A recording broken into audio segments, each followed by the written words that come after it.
កម្ពុជាត្រូវការព្រះគ្រីស្ទរហូតមកដល់ពេលនេះយើងនៅតែត្រូវការទ្រង់សូមព្រះអង្គប្រទានពរជ័យដល់កម្ពុជាថ្លាថ្លៃទាំងដីខេមរាព្រះវិញ្ញាណសូមទ្រង់ប្រទានព្រះពរឲ្យជាតិសាសន៍យើងបរិបូរណ៍ហៀហូរក្នុងព្រះហស្ថទ្រង់កម្ពុជាត្រូវការព្រះគ្រីស្ទរហូតមកដល់ពេលនេះ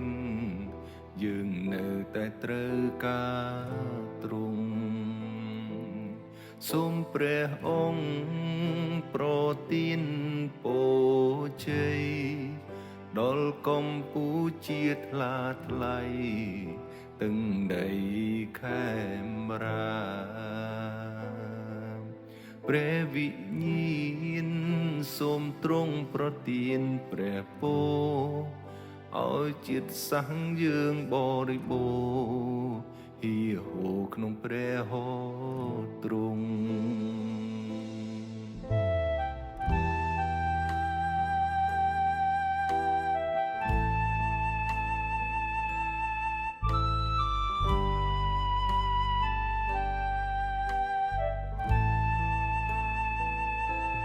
កម្ពុជាត្រូវការព្រះបិតាកម្ពុជាត្រូវការអង្គក្សត្រា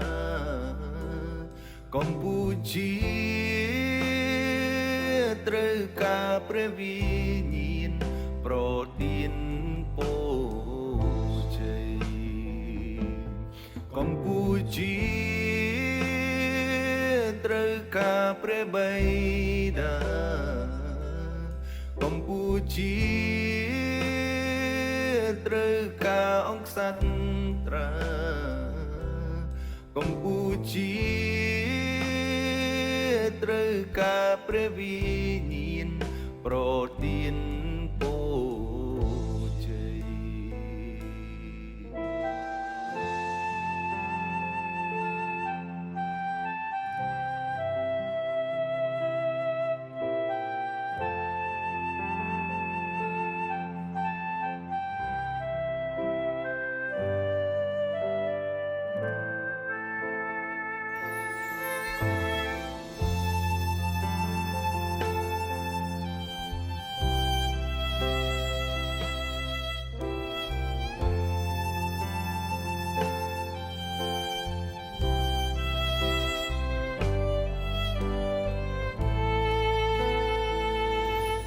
កម្ពុជា